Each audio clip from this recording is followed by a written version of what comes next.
All right, so I did my initial impressions review of this beast, otherwise known as the Beast, my 12-inch 3 Chirra Kukri. And in that video, I, anticipated that it would make a really good physical training tool, and it has. Since then, I've used it almost daily, sometimes multiple times a day, because, as I mentioned in that video, it's 33 ounces. I have swords that weigh 33 ounces or a little bit more. 3-inch point of balance, very sword-like. The grip, girth, and shape reminds me of a Chinese willow leaf dowel. So what I've been doing is just picking this thing up and moving it around like a sword, and I can do it in very confined spaces, very freely, in ways that I would be, quite hesitant to use a full-size sword blade. So, excellent physical training, physical therapy.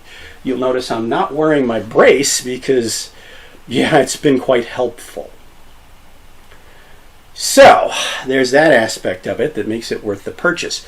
I also did, we'll call it a practical job. I didn't necessarily need to use this, but it was also, fun. If you're eagle-eyed, you might notice I have a different dresser in the background. The old one lasted for a long time, but eventually I just couldn't keep it glued and tacked together anymore. So took it apart, took it outside, used this as the wrecking tool to break it up, chop it up into small enough pieces to fit in my dumpster. And I didn't film it because it was kind of an impulsive job early in the morning before the day got sweltering. Don't have my outdoor equipment sussed out yet. I will make some, shall we say, catch-up videos on that kind of performance, I promise, once I get these things worked out and the weather gets better. But into 3/4-inch chipboard, just with easy chopping strikes, this went in 1.5 to 2 inches, no problem, per cutting stroke. And when it didn't chop through, it just shattered. The joints I couldn't take apart with conventional tools. The back of the blade would just smash them apart, again, very effortlessly. And it held up to that really well. No damage whatsoever. Speaking of damage, I tried the recommended shoe polish trick on, some of the blemishes that came on the scabbard because of the way it was stored and wrapped. And it looks perfect now. So a little bit of black leather dye, a little bit of shoe polish, a little bit of saddle butter. It's wonderful. No problem whatsoever. So, I consider that a great purchase, and it's reacquainting me with the Kukri. And I'm loving it. Enough that I'm thinking, the one drawback with this is the mass of it. I don't really see this as something I could easily carry around. It is kind of like just a shorter sword. So it's easier to carry than a sword because it's shorter, but it's just as heavy. So, what about more of a standard issue length? So I picked up, I'll compare them side by side here for a second, a Service Issue 1 Gurkha Issue 1, which is a parade version, so it's shinier. We'll take a closer look at it in a second. And how it handles and how it even compares to my old friend, that cheapo tourist Kukri I've had for many decades, and also how it performs. But before that, let's get a conversation going in the comments, because I've kind of encountered a maybe non-mystery, and maybe you guys have more information than I do, because I have, pretty much none. What am I talking about? All right, I promise to try to keep this short, and I will put the time index in the description so you know where to fast forward to get to the review. But in my very, very short time dealing with the current traditional Kukri market, I already feel like I'm having similar experiences to those that I've had with the Chinese-made, Japanese-style sword market, especially those swords made in Longchuan, where you've got dealers, some of them very big and well-established, that seem to have very close relationships to the craftsmen. Sometimes proximity close. They're kind of in the same building or on the same block. But I've also done business with what I call upstart dealers, who seem to be going to the craftsmen, stocking their own product, and then selling it, trying to make a business and name for themselves. And if I'm getting, depending on how much business I've done with them, good product consistently at a good price with good customer service, we're all good. It's kind of like when I go buy a car, I do not expect that the dealer made the car. But if I bought the product before I have experience with it or with that dealership, or I've done my research and I'm fairly confident with that, good product, good dealership, good customer service, things are probably going to be all good. But, you occasionally get a lemon. And that does definitely seem to influence opinions on the forums. And everybody's got their opinion, and there's a saying about that. And that's what I want to start the conversation on. What are your experiences with the different Kukri houses and the products you may have received from them? Because, again, my experience is very limited. I also encourage you to look up Kukri reviews on YouTube right here. Just go type it into the search bar, because there's a whole lot more people that are a lot more knowledgeable than I am. I'm just starting to rediscover the Kukri.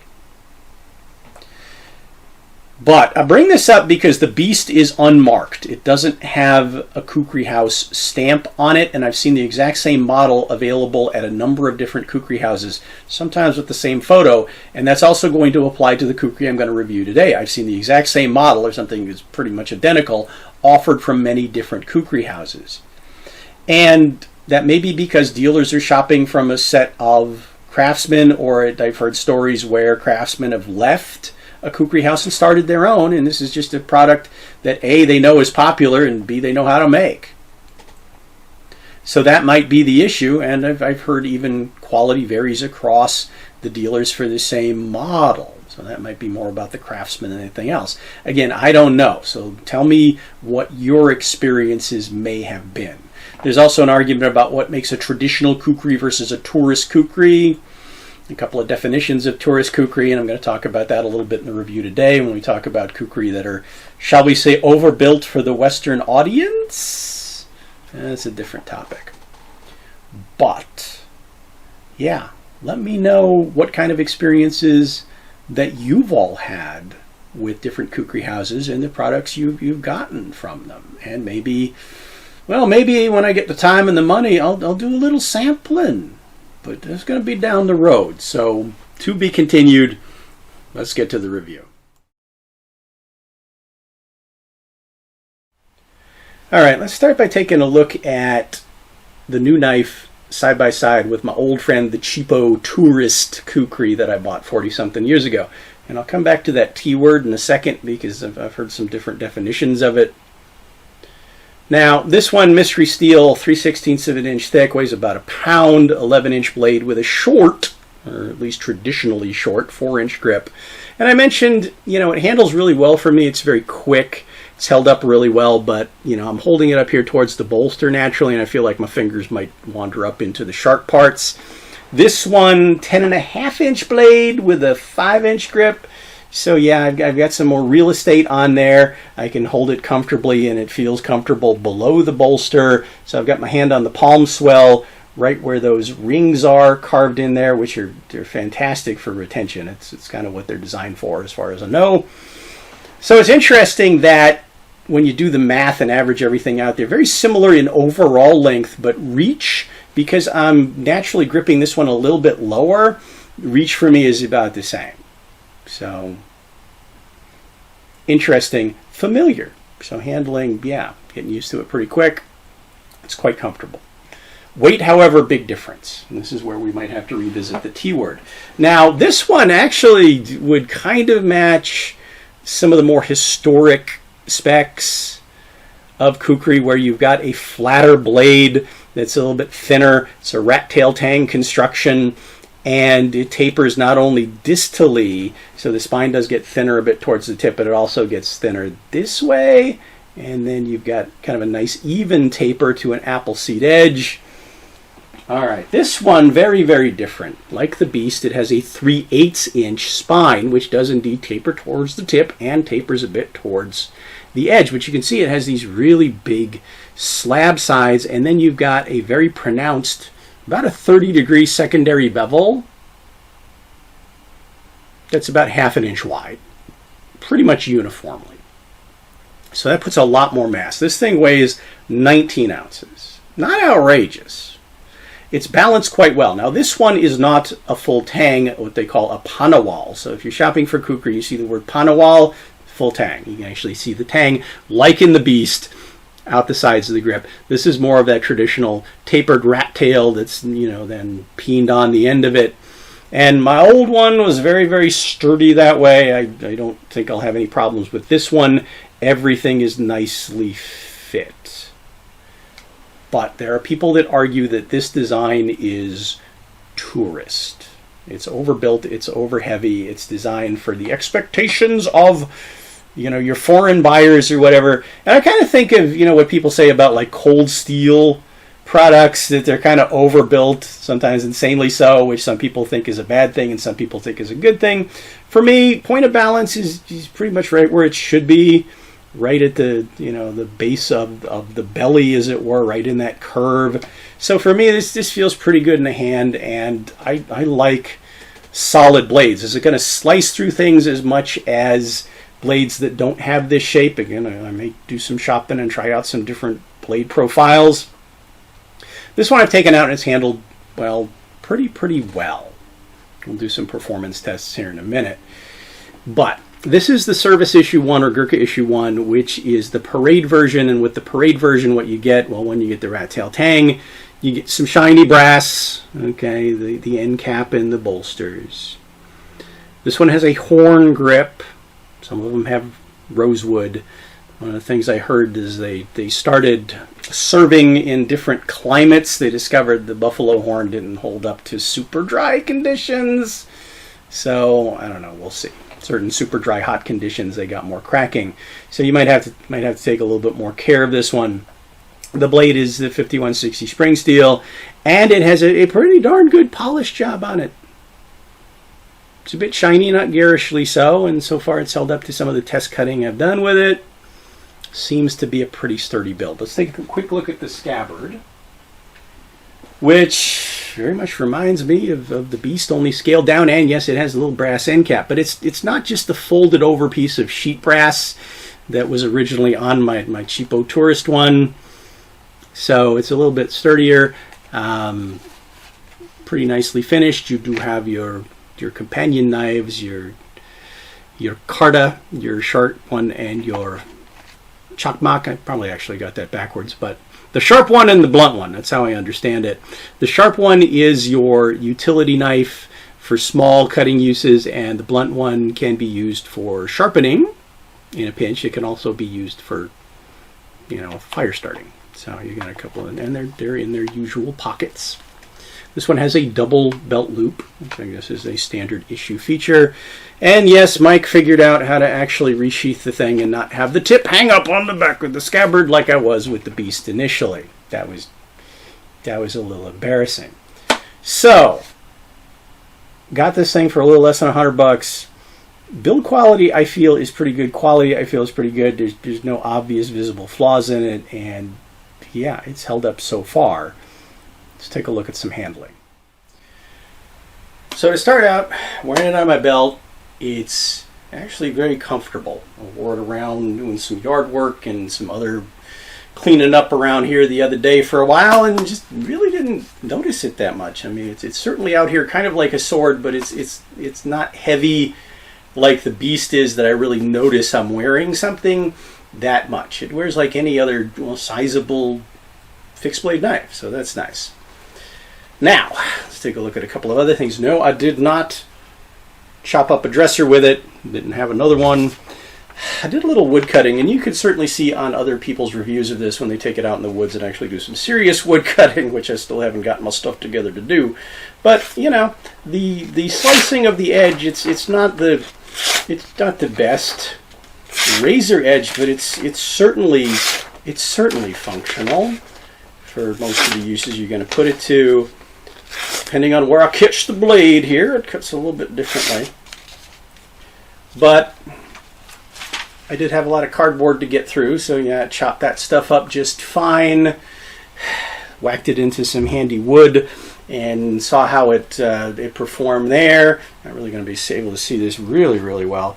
But, you could shave if you want to do some feathering. Yeah, it works, and this is a good blade shape for me to not only have my thumb on the back of, and I can carve down here on the inside edge, but you'll notice gripping something like this to carve on it, I can actually guide it and press it with my left thumb and do some reasonably fine cutting with it, and okay, now I'm going to have to clean up my floor because I've got some sawdust going on here. But yeah, if you want to use it for tasks like that, and obviously I feel confident chopping and batoning with this. I don't know if it's going to hold up as well as a full tang version, but my other one certainly put up with, well, worse than most of my other tools have ever put up with, and it's not even loose after 40-something years. So if this one is made as well as that one, yeah, and I'm thinking it's just that one beefed up and polished up. We'll see how the finish holds up over time. Handling. It's obviously not as light as the other one, but yeah, I can move this around and slash, do some, well, you can kind of parry with the curve of a weapon like this. It can be used as a parrying tool. You don't have a lot of hand protection down there. I wonder, and this is probably an experiment for the future, whether that show notch will catch something. I don't know. I don't know if I'd want to risk it with my bare hand and a live blade, but who knows what needs must in a pinch. Could you strike with the back or even the flats of this? Absolutely. Can it thrust? Yeah, there's argument that the curve, if you don't consider there's somebody who put it this way, if you don't consider the curve as curving down, if you consider this the straight and this part curved, and think about how that could line up with your hand in a thrusting action, you can get used to that fairly quickly. Now this one is just light enough and slim enough that I can easily flip it into the reverse grip, and I like how that belly gives me more slash potential than other kinds of knife designs. That extra little weight and that curve and that forward sweep out there is really good for slashing, and yes, you can line that up for stabbing as well. So that is definitely something to consider in handling if you want to make it part of your martial arts practice. Again, I am in no way, shape, or form any kind of expert on the use of a kukri. I'm just looking at some of the things that I've picked up observing Gurkhas handling their weapons, and then applying it to what I already know about weapons of, well, this size or this size-ish. For me, I have different ranges of weapons for different kinds of technique applications, but I'm really kind of rediscovering this design and really loving it more than I thought I would. So yeah, I think I'm going to go and take a look at a couple of other models, a couple of other blade profiles and lengths, but yeah, I'm probably going to stick with that traditional design that I really love, where you've got the traditional grip and yes, the chow notch, so you'll probably see more designs like that. This one, just so you can see it, is marked, so it does say Nepal on one side and GK & Co on the other, and it definitely feels like an aftermarket stamping that they put on after they got the blades from the smiths.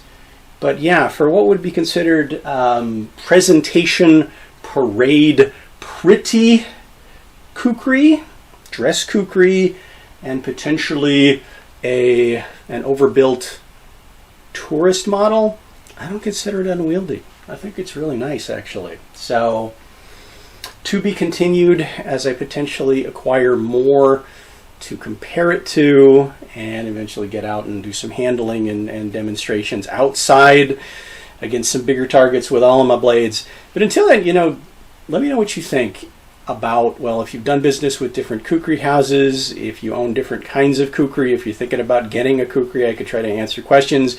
There are certainly a lot of other YouTubers out there who could give you a lot better advice on these than I can, because I'm just, like I said, rediscovering the kukri. But, as usual, I hope you found this useful, interesting, informative, entertaining. And until next time, thanks for watching, following, subscribing, and I do hope to see you back for, well, more.